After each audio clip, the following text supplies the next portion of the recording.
पाकिस्तान की नई खुफिया चाल, जैश ए मोहम्मद का मरकज सुभान अल्लाह हेडक्वार्टर तैयार। खुफिया रिपोर्ट ने उड़ाई भारत की नींद। भारत हुआ बहुत गुस्सा, अब तुर्की को बर्बाद होने से कोई नहीं रोक पाएगा। भारत के खिलाफ खड़ा हुआ तुर्की तो कूद पड़ा है इजराइल। पाकिस्तान के दिमाग में कुछ बड़ा चल रहा है। पाकिस्तान के आसमान में अजीब हरकत। भारत के लिए जानिए कितना खतरा। पाकिस्तान को अच्छे तरीके से याद होगा कि कैसे भारत ने उसे ऑपरेशन सिंदूर में धूल चटाई थी और उसकी असली हैसियत याद दिलाई थी। उस वक्त भारतीय जाबाजों ने सीमा पार बने पाकिस्तान के कई सारे दहशतगर्दी वाले लॉन्च पैड को पूरी तरीके से नेस्तनाबूद कर दिया था, जिससे बौखलाया पाकिस्तान लंबे समय तक सदमे में रहा। लेकिन इतिहास से सबक न लेते हुए पाकिस्तान ने एक बार फिर भारत के खिलाफ एक साजिश रचनी शुरू कर दी है और इस बार उसका साथ दे रहा है तुर्की। तुर्की ने पाकिस्तान के साथ मिलकर जो नया खेल शुरू किया है उसे भारत अब किसी भी कीमत पर माफ करने के मूड में नहीं है। ऊपर से इजराइल भी इस मामले में कूद चुका है। पाकिस्तान और तुर्की मिलकर क्या कुछ प्लान कर रहे हैं, इजराइल क्यों भड़क गया है, चलिए सब कुछ जानते हैं।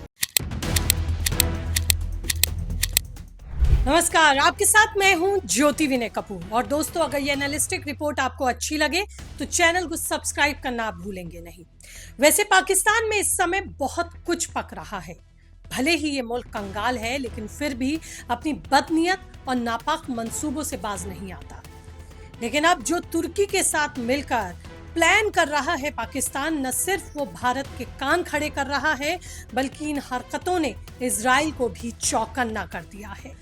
खबर आई है कि पाकिस्तान में 3 दिन यानी कि 19 अगस्त से 21 अगस्त के बीच लगातार 60 घंटों तक तुर्की के कई C-130 हरकुलिस विमानों ने रावलपिंडी के नूर खान एयरबेस और कराची के मसरूर एयरबेस पर लैंडिंग और टेक ऑफ किए। भारतीय खुफिया सूत्रों के मुताबिक उन उड़ानों के जरिए पाकिस्तान को ड्रोन और एयर डिफेंस सिस्टम जैसे सैन्य उपकरण पहुंचाए जाने की आशंका है। पाकिस्तान के आसमान में ये बेहद अजीबोगरीब और संदेहास्पद हरकत देखी गई। खुफिया सैटेलाइट्स और रडार्स ने इस एयरबेस पर कई ऐसे मिलिट्री ट्रांसपोर्ट विमानों और हथियारों की हलचलों को रिकॉर्ड किया, जिसने भारत की नींद उड़ा दी। इतना ही नहीं, इसी हलचल के बीच एक और ऐसी टॉप सीक्रेट खुफिया रिपोर्ट सामने आई जिसने पूरे भारत को हैरान और सतर्क कर दिया।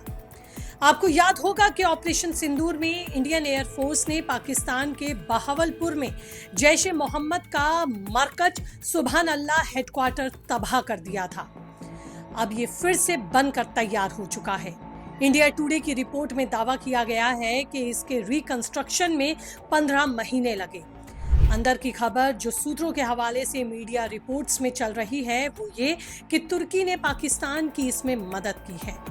रिपोर्ट्स में यह भी दावा किया गया है कि मरकज सुभान अल्लाह के क्षतिग्रस्त गुंबद फिर से बना दिए गए हैं, नए संगमरमर और प्लास्टर किए गए हैं, पेंट हुआ है, दीवारों की मरम्मत कराकर इसे दोबारा से खड़ा कर दिया गया है। ये वही इलाका है, ये वही आतंकी अड्डा है जिसे ऑपरेशन सिंदूर में भारतीय एयरफोर्स ने टारगेट करके तबाह किया था। मतलब साफ है कि पाकिस्तान अपनी नापाक हरकत से बाज नहीं आ रहा। कुल मिलाकर खुफिया रिपोर्ट्स के मुताबिक पाकिस्तान में देखी जा रही यह अजीब हलचल सीधे तौर पर भारत के खिलाफ तैयारी हो सकती है। तुर्की से सीधे आई इन विमानों और तकनीकी खेप के बाद भारतीय सेना और कूटनीतिक गलियारों में हलचल है, क्योंकि डिफेंस एक्सपर्ट्स ये आशंका जता रहे हैं कि पाकिस्तान अपनी पुरानी हार का बदला लेने के लिए तुर्की के साथ मिलकर कोई बड़ा खतरनाक गेम प्लान कर रहा है। भारत के खिलाफ खड़े हो रहे तुर्की के इस हिमाकत ने कूटनीतिक लक्ष्मण रेखा को पार कर दिया है और भारतीय रणनीतिकारों का मानना है कि तुर्की का ये कदम सीधे तौर पर भारत को उकसाने और चुनौती देने वाली हरकत है, जिसके गंभीर नतीजे तुर्की को भुगतने पड़ सकते हैं। क्योंकि तुर्की इस समय सिर्फ भारत के लिए ही नहीं बल्कि इजराइल के लिए भी टेंशन बन रहा है। एक खबर के मुताबिक अमेरिका में इजराइल के राजदूत ने साफ शब्दों में कहा है कि इजराइल कभी भी तुर्की के खिलाफ जंग नहीं चाहता था, लेकिन अब पानी सिर के ऊपर से गुजर चुका है। तुर्की इस वक्त जो हरकतें कर रहा है उसे इजराइल किसी भी कीमत पर बर्दाश्त नहीं करेगा। तुर्की के लगातार बढ़ते कड़े और आक्रामक रुख की वजह से इजराइल भी अब बेहद परेशान है। जिससे दोनों देशों के बीच कूटनीतिक तनाव चरम पर है। ऐसे में बड़ा सवाल ये उठ रहा है कि क्या तुर्की के सच में बुरे दिन शुरू होने वाले हैं, क्योंकि इजराइल का यह आक्रामक तेवर साफ इशारा करता है कि अगर तुर्की ने अपनी हरकतों पर लगाम नहीं लगाया तो मिडल ईस्ट में एक और विनाशकारी जंग की स्थिति बन सकती है, जिसे रोकना फिर किसी के बस की बात नहीं होगी। लेकिन फिलहाल तुर्की की वजह से भारत के लिए भी ये एक बड़ा खतरा दिखाई दे रहा है।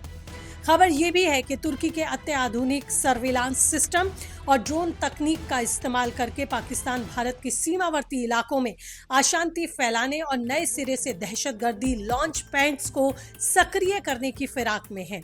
यही वजह है कि भारत सरकार इस खतरे को बेहद गंभीरता से ले रही है और भारतीय सेना को किसी भी दुस्साहस से निपटने के लिए तुरंत और आक्रामक जवाब देने के लिए फ्री हैंड दिया गया है। आने वाले कुछ दिन भारत के लिए और पूरी वैश्विक कूटनीति के लिए बेहद अहम माने जा रहे हैं, क्योंकि भारतीय खुफिया एजेंसियां नूर खान एयरबेस से आ रही हर सिग्नल और बहावलपुर के आतंकी अड्डे के इनपुट्स खंगालने में जुटी है। साफ है कि पाकिस्तान और तुर्की का ये नया गठजोड़ भारत के लिए सिरदर्द बन सकता है। लेकिन शायद ये मुल्क भूल रहे हैं कि आज का भारत अपनी सुरक्षा से रत्ती भर भी समझौता नहीं करता। अगर तुर्की ने पाकिस्तान का साथ देकर भारत के खिलाफ इस तरह से गतिविधियों को बढ़ावा दिया तो फिर भारत के कड़े आर्थिक और कूटनीतिक फैसलों से तुर्की की पहले से बदहाल अर्थव्यवस्था पूरी तरह से बर्बाद होने के कागार पर पहुंच सकती है।